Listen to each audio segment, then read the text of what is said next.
नमस्कार दोस्तों, मैं विवेक शर्मा आप सभी का स्वागत करता हूं अपने YouTube channel easy learning point पर। और आज के लेक्चर में हम डिटर्मिनेंट चैप्टर को कंटिन्यू करेंगे। इससे पहले हम एक लेक्चर और ले चुके हैं, उसमें मैंने डिटर्मिनेंट के बारे में बताया था कि कैसे हम फाइंड आउट करते हैं डिटर्मिनेंट, उसके बारे में बताया था, कुछ प्रॉपर्टीज़ बताई थी उसकी। लेकिन आज हम डिटर्मिनेंट्स की जो 6 प्रॉपर्टीज़ होती है उनके बारे में बात करेंगे। फिलहाल हम इस वीडियो में 6 में से 3 प्रॉपर्टीज़ की बात करेंगे कि डिटर्मिनेंट की 3 प्रॉपर्टीज़ क्या क्या होती है। ठीक है, उससे पहले हम एक न्यूमेरिकल सोल्व कर लेते हैं। ठीक है, कि डिटर्मिनेंट कैसे निकालेंगे। एक हमें क्वेश्चन गिवन है, इवैल्यूएट द डिटर्मिनेंट ऑफ, इस तरीके से ये जो मैट्रिक्स, ये कोई मैट्रिक्स होगा, इसका हमें डिटर्मिनेंट निकालना है। ठीक है, तो इसका डिटर्मिनेंट कैसे निकलेगा। मैंने आपको बताया था कि हम जब डिटर्मिनेंट निकालते हैं तो हम या तो किसी रो के अलोंग एक्सपेंड करते हैं या किसी कॉलम के अलोंग एक्सपेंड करते हैं। और हमें एक चीज़ ध्यान रखनी होती है कि हम हर एक टर्म के साथ, मान लो मैं रो 1 के साथ एक्सपेंड कर रहा हूँ, ठीक है, तो मुझे क्या चीज़ दिमाग में रखनी है अपने, मुझे मान लो मैं रो 1 के अलोंग एक्सपेंड कर रहा हूँ तो क्या है 1, पर 1 के साथ मुझे ये भी जोड़ना होगा -1 की पावर।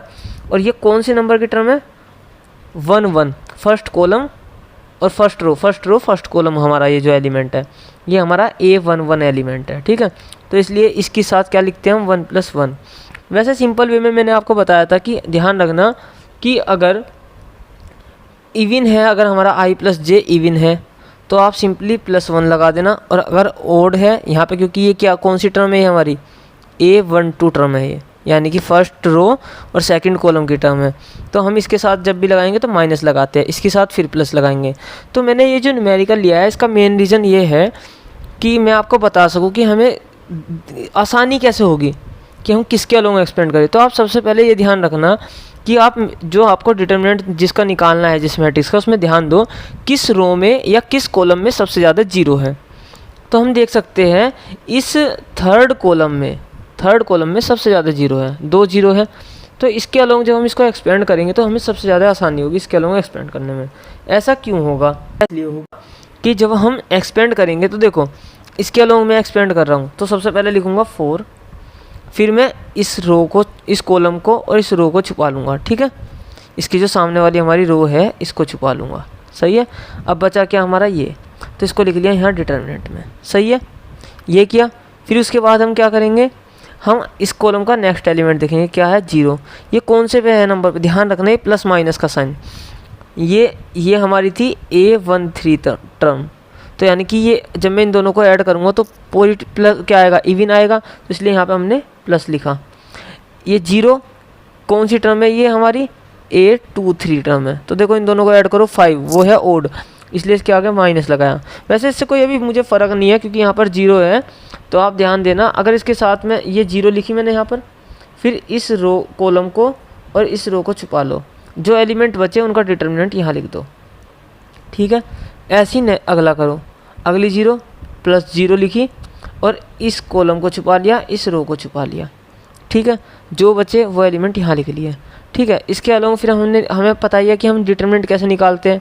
डिटर्मिनेंट कैसे निकालते हैं, इसकी और इसकी मल्टीप्लाई करी, माइनस किया और इसकी मल्टीप्लाई करी, यही तो करते हैं।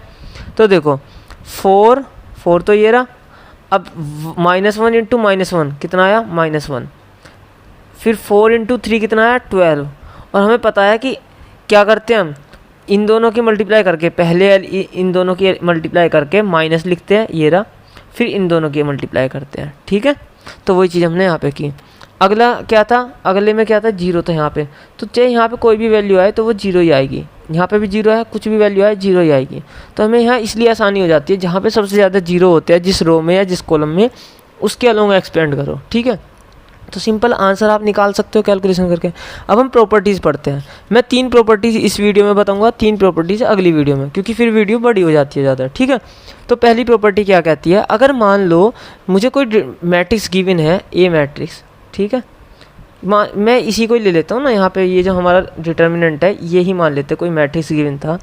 तो अगर मैं इस मैट्रिक्स का डिटर्मिनेंट निकालूँ और इस मैट्रिक्स के ट्रांसपोज का डिटर्मिनेंट निकालूँ, ठीक है, दोनों अलग अलग चीज़ है। तो कोई मैट्रिक्स है ए, मान लो 1 2 3 4, अगर मैं इसका ट्रांसपोज निकालूँ तो क्या आएगा, इसका ट्रांसपोज आएगा ये तो मैं कॉलम में कन्वर्ट कर लूँगा, रो को कॉलम में, और इसको भी ऐसे 3 4।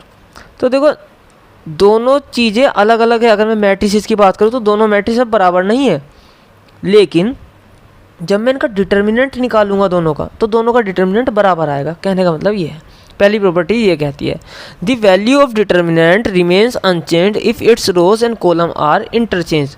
सिंपल सी भाषा में अगर हम बोले तो यही है कि हम उस मैट्रिक्स का पहले ट्रांसपोज करके निकाल ले, या तो डिटर्मिनेंट, या बिना ट्रांसपोज करे निकाल ले, तो उस डिटर्मिनेंट पे कोई फ़र्क नहीं पड़ेगा। ठीक है, मान लो मैं इसको एक्सप्लेन भी किया है, देखो कि एक इसका डिटर्मिनेंट निकालना है हमें, तो जब हम डिटर्मिनेंट निकालेंगे तो कैसे करेंगे, मैं फर्स्ट रो के अलोंग एक्सपेंड कर रहा हूँ, तो A1 A2 A3 के इस तरीके से। तो पहले लिखेंगे प्लस के A1, यहाँ पे लिखते हैं ना प्लस माइनस प्लस ऐसे, तो प्लस के अलोंग करेंगे, तो A1 वाली को छुपा लो, A1 वाली रो को भी छुपा लो और कॉलम को भी, जो बचा ये इनकी मल्टीप्लाई में पता ये कैसे करते हैं, B2 C3 minus C2 B3 इस तरीके से करते हैं, ये यहाँ लिख लिया। ठीक है, फिर उसके बाद हम अगला देखते हैं A2 हमारा माइनस लिखा जाएगा A2 से पहले, ठीक है माइनस लिख दिया हमने। फिर A2 को छुपा लो और एक कॉलम को और रो को, तो देखो B1 इंटू C3 करेंगे, फिर माइनस लिखेंगे C1 इंटू B2 करेंगे, वही चीज़ हमने यहाँ लिख दी। ठीक है, अब हम देखते हैं क्या कि हम A3 के अलोंग करते हैं। A3 हमारा प्लस लिखा जाएगा ये रहा, फिर इसको रो कॉलम को छुपा लो और इस रो को छुपा लो, तो B1 की C2 में करेंगे, माइनस करेंगे C1 और B2। ठीक है, ये लिख दिया मैंने, इसको इक्वेशन नंबर 1 मान लिया। ठीक है, अब इसका रीज़न क्या है, इसको इक्वेशन 1 इसलिए मान लिया कि जब मैं अगला इसको ट्रांसपोज करके तब दोबारा इसको एक्सपेंड करूँगा तो रिजल्ट सेम आएगा। ठीक है, अब मान लो मैं इसको इंटरचेंज कर देता हूँ, तो देखो इंटरचेंज का मतलब है कि मैं इसका ट्रांसपोज कर लेता हूँ, मतलब जो रो है उसको कॉलम बना लेता हूँ, कॉलम को रो, तो हमारा क्या बनेगा A1 A2 A3, फिर इसका बनेगा B1 B2 B3, इसका C1 C2 C3। ठीक है, तो अब हम देखते हैं नीचे, देखो मैंने ये लिख दिया, इंटरचेंज कर दिया। मान लिया ये जो हमारा डिटर्मिनेंट अब हम जिसका निकाल रहे हैं ये डेल डैश निकाल रहे हैं, ऊपर वाला हमने क्या माना था, डेल माना था। ठीक है, अब हम इसको डेल डैश मान लेते हैं। तो अब मैं देखो अब क्या करूँगा, मैं पहले रो 1 के अलोंग एक्सपेंड किया था, इस बार मैं C1 के अलोंग कर रहा हूँ। ऐसा क्यों कर रहा हूँ, जिससे हमें फ़र्क ना दिखाई दे। ऊपर हमारे रो 1 में था A1 A2 A3, तो मैं अब फिर से A1 A2 A3 के अलोंग ही एक्सपेंड करना चाह रहा हूँ। तो A1 A2 A3 कहाँ है, हमारे कॉलम 1 में, जिससे हमें डिफरेंस ना दिखाई दे कि मतलब कुछ फ़र्क आ रहा है, ज़्यादा कैलकुलेशन नहीं करनी पड़ेगी हमको। तो देखो अब A1 A2 A3 के अलोंग अगर मैं करता हूँ तो पहला एलिमेंट क्या है मेरा, देखो ध्यान रखना प्लस माइनस प्लस। ठीक है, ये चीज़ ध्यान रखना, सबसे पहले ये चीज़ लिख लो, प्लस माइनस प्लस। तो A1 लिखा, इसको छुपा लिया कॉलम को भी रो को भी, जो बचा उसका डिटर्मिनेंट ये रहा। ठीक है, फिर ऐसे ही हम करेंगे किसके लिए, A2 के लिए। A2 में लगता है माइनस। ठीक है, A2 में हम लगाएंगे माइनस, A2 वाले कॉलम को भी छुपा लो, A2 वाली रो को भी छुपा लो, तो B1 into C3 minus B3 into C1 ये रहा। ठीक है, बाहर माइनस भी है। इस तरीके से हम एक्सपेंड कर सकते हैं। A3 लिखेंगे, A3 के साथ कर लेंगे। फिर हम इसकी कैलकुलेशन करते हैं, तो देखो ध्यान दो, जब मैं इसको करूँगा तो यही तो आएगा B2 C3, इसको तो हम कर ही सकते हैं इन सबको कैलकुलेट। अब ध्यान देना, ये चीज़ और ऊपर वाली इक्वेशन जो फर्स्ट इक्वेशन थी दोनों सेम हो गई, बस यहाँ B2 C3 लिखा हुआ है। ठीक है, यहाँ पे B2 C3 C2 B3। ठीक है, और यहाँ पे क्या है, बस ऑर्डर इनका आगे पीछे है। वहाँ पे लिखा हुआ था C2 B3, यहाँ लिखा है B3 C2, तो उससे कोई फ़र्क नहीं है। हमें पता है 2 इंटू 3 या 3 इंटू 2 बराबर ही होते हैं।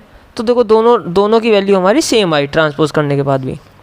हाँ, यहाँ पे एक चीज़ ध्यान रखना कि यानी कि ट्रांसपोज कर रहे हैं। अब सेकंड प्रॉपर्टी हम पढ़ेंगे। ठीक है, second property, if any 2 rows और column of a determinant are interchanged then sign of determinant changes. ठीक है, तो यहाँ पर क्या कह रहे हैं, अब हम बात कर रहे हैं कि अब सिर्फ मान लो ये कॉलम और ये कॉलम मैंने इंटरचेंज कर दिए, मतलब ये जो फर्स्ट कॉलम था वो तो यहाँ लिख दिया और थर्ड कॉलम यहाँ लिख दिया, तो डिटर्मिनेंट की वैल्यू पे क्या फ़र्क पड़ेगा। डिटर्मिनेंट की जो वैल्यू पहले आती उससे अब क्या होगा, मान लो जो वैल्यू इसकी आती इसकी मान लो वैल्यू कुछ भी आती, ए मान लो ए आती इसकी वैल्यू, तो जब मैं इन दोनों को इंटरचेंज कर दूंगा, सिर्फ 2 कॉलम की बात कर रहा हूँ मैं अभी फ़िलहाल, तो जो वैल्यू आएगी वो आएगी -a, ठीक है। डिटर्मिनेंट माइनस हो जाएगा, साइन चेंज हो जाएगा डिटर्मिनेंट का। और ऐसा ही सेम केस हमारा होगा अगर मैं 2 रो को चेंज कर दूँ, मान लो इस रो को, फर्स्ट रो को और सेकंड रो को आपस में इंटरचेंज कर दूँ, ठीक है। इसका मतलब रो 2 को तो मैं लिख दूँ रो 1 की जगह और रो 1 को लिख दूँ रो 2 की जगह, तो क्या होगा, तो भी यही फ़र्क पड़ेगा, जो वैल्यू आएगी वो माइनस हो जाएगी, मतलब उसका साइन चेंज हो जाएगा, ठीक है। अगर उसकी पहले वैल्यू हमारी ए आ रही थी तो बाद में हमारी वैल्यू -a आएगी, ठीक है। ये फ़र्क पड़ता है। अब देखो मैं इसको भी प्रूफ कर देता हूँ। मान लो पहले मैंने फर्स्ट रो के अलोंग एक्सपेंड करके दिखा दिया कि फर्स्ट रो के अलोंग एक्सपेंड करा इसके, तो हमारा ये रिजल्ट आया, ठीक है, सिंपल। अब हम क्या करते हैं, अब हम देखो फर्स्ट हमने लिखा हुआ है फर्स्ट रो और थर्ड रो को मैं इंटरचेंज कर रहा हूँ, ठीक है। इसका मतलब इस रो को और इस रो को इंटरचेंज कर रहा हूँ, तो C1 C2 C3 तो ऊपर लिख दूंगा और A1 A2 A3 नीचे लिख दूंगा, और इसमें कोई चेंज नहीं किया हमने रो 2 में, ठीक है। रो 2 ऐसी रहेगी। तो हम क्या करते हैं, हमने लिख लिया इसको चेंज करने के बाद, अब मैं क्या करता हूँ, मैं दोबारा इसको एक्सपेंड करता हूँ, लेकिन इस बार मैं रो 1 के अकॉर्डिंग नहीं, रो 3 के अकॉर्डिंग कर रहा हूँ। ऐसा क्यों कर रहा हूँ मैं बार बार कि अलग अलग कर रहा हूँ, इसलिए जिससे हमें समझने में दिक्कत ना हो। यहाँ पे हमारे ऊपर A1 A2 के अकॉर्डिंग करा था ना मैंने, तो नीचे भी अब मैं A1 A2 A3 के अकॉर्डिंग ही करके दिखा रहा हूँ। वैसे हमें सबको पता है कि डिटर्मिनेंट हम किसी भी रो के अलोंग एक्सपेंड करके निकाल ले या कॉलम के अलोंग एक्सपेंड करके निकाल ले, वैल्यू सेम ही आती है, ठीक है। पर जिससे हमें आसानी हो जाए इसलिए मैं कर रहा हूँ समझने के लिए। तो A1 A2 A3 करके दिखा दिया। इसके अलोंग जब मैं एक्सपेंड करूँगा तो देखो क्या होगा, A1 लिखूँगा, देखो प्लस माइनस प्लस, तो प्लस माइनस प्लस, सही है। तो A1 लिखूँगा, ठीक है, A1 को छुपा लो और A1 के कॉलम को छुपा लो और रो को छुपा लो, तो देखो C2 B3 minus B2 C3, ये रहा। आप यहीं से, अब मैं देखो आपको एक चीज़ दिमाग में बस एक चीज़ रखना, क्या कि यहाँ पे तो लिखा हुआ था पहले C2 B3 और फिर माइनस में B2 C3, ठीक है, C2 B3 ध्यान रखना। अब ऊपर देखो, ऊपर क्या था, C2 B3 हमारा माइनस के बाद था, तो यही फ़र्क समझ में आ गया कि ये उस ऊपर वाले के और जो नीचे वाले में माइनस का फ़र्क है, ठीक है। नेक्स्ट टर्म देखो, जब आप नेक्स्ट टर्म देखोगे, नेक्स्ट टर्म सोल्व करने के बाद हमारी आ रही है C1 B3 पहले आ रहा है, ठीक है, और ऊपर C1 B3 हमारा कहाँ आ रहा है, देखो बाद में आ रहा है, ठीक है।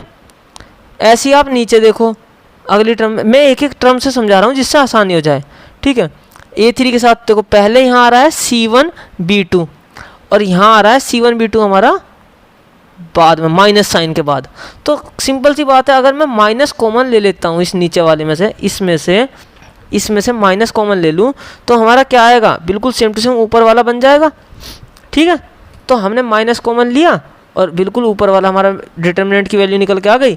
ये वैल्यू किसकी थी, डेल की थी, और आगे माइनस है ही हमारा, ये रहा, ठीक है, आगे माइनस है ही हमारा, ये रहा माइनस, और ये वैल्यू किसकी है, डेल की। मैंने यहाँ लिखा हुआ भी है कि यूजिंग फर्स्ट, यहाँ पे ये वैल्यू डेल की है ही। तो सिंपल है, अगर हम ध्यान रखना, बहुत इंपॉर्टेंट प्रॉपर्टी है ये, अगर हम किसी, ये डिटर्मिनेंट में ही बात कर रहा हूँ मैं, मैट्रिक्स में नहीं कर रहा, मैट्रिक्स भूल जाना बिल्कुल। अब अगर हम किसी डिटर्मिनेंट की कोई भी 2 रो आपस में इंटरचेंज कर दे या कोई भी 2 कॉलम आपस में इंटरचेंज कर दे, तो उस डिटर्मिनेंट का जो साइन होगा वो चेंज हो जाता है, ठीक है। ये बहुत इंपॉर्टेंट प्रॉपर्टी है। अगर मान लो, मैं बहुत एक सिंपल सी बात बता देता हूँ, अगर मैंने एक बार चेंज कर दिया, अगर मैंने एक बार चेंज कर दिया, ये मान लो 1 2 3 था, 4 5 6, ठीक है, 4 5 6 7 8 9, अगर मैंने एक बार फर्स्ट रो और सेकंड रो चेंज कर दी तो यहाँ पे माइनस साइन आ जाएगा और ये डिटरमिनेंट लिख दूंगा 4 5 6 1 2 3 इस तरीके से, ठीक है। वैसे यहाँ माइनस लिखने की मुझे ऐसी ज़रूरत नहीं। अब प्रॉपर्टी 3 देखते हैं, आज के लिए लास्ट प्रॉपर्टी होगी ये। अगर इसमें क्या है, if any 2 rows of a determinant are identical, ये बहुत काम की, बहुत ही अच्छी प्रॉपर्टी लगती है मुझे। क्यों? क्योंकि ये सबसे आसान काम कर देती है कभी भी क्वेश्चन में। हमें, मेरा मानना तो ये है, जब भी आपको क्वेश्चन आए डिटरमिनेंट निकालने के लिए, तो सबसे पहले आपको यही चीज़ ऑब्जर्व करनी चाहिए उसमें कि कहीं ये मिल रहा है या नहीं मिल रहा। अगर मिल गया तो आपको क्वेश्चन ही सोल्व करने की जरूरत नहीं पड़ेगी, उसका डायरेक्ट आंसर 0 आ जाएगा।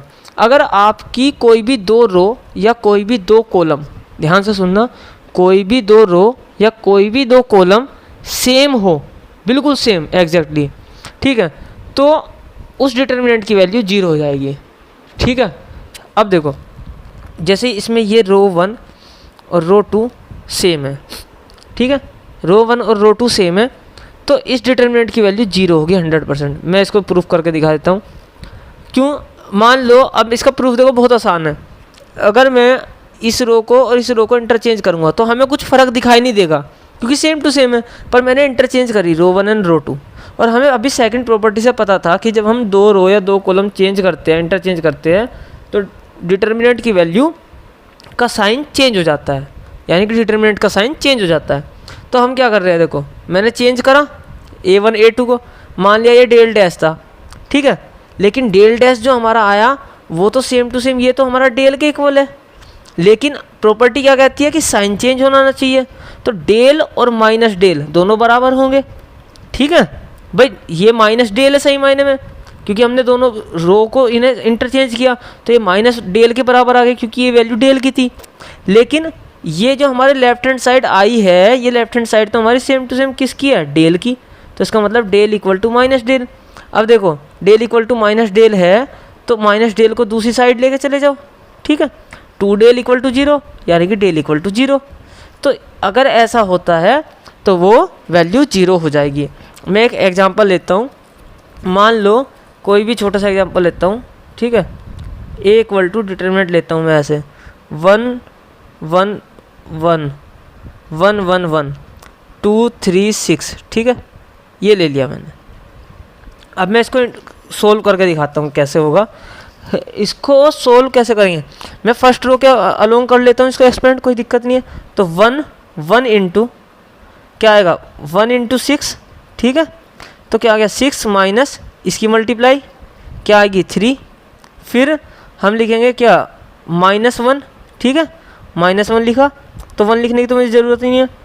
1 इंटू 6, 1 इंटू 6 क्या आ गया 6, फिर माइनस, ठीक है, 2 इंटू 1, सॉरी ये वाला 1 नहीं, ये वाला 1, तो क्या होगा 2 इंटू 1 हमारा आ गया 2, सही है।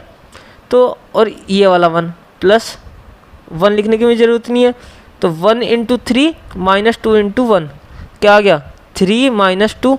अब देखो तुम खुद कैलकुलेट करके देख सकते हो, यहाँ पे 6 माइनस 3 3, माइनस का साइन था माइनस, 6 माइनस 2 4, ठीक है, और 3 माइनस 2 1। अब देखो करके क्या आया, वैल्यू 0 ही आएगी, सिंपल। तो आप इस तरीके से क्वेश्चन सॉल्व कर सकते हो, बहुत अच्छी प्रॉपर्टी है ये। आज के लिए सिर्फ इतना ही, फिर मैं अगली 3 प्रॉपर्टीज अगली वीडियोस में बताऊंगा, ठीक है। फिलहाल आप इनके ऊपर प्रैक्टिस करना है, एनसीईआरटी में जो इनके ऊपर क्वेश्चंस है, ठीक है। Thank you very much video देखने के लिए।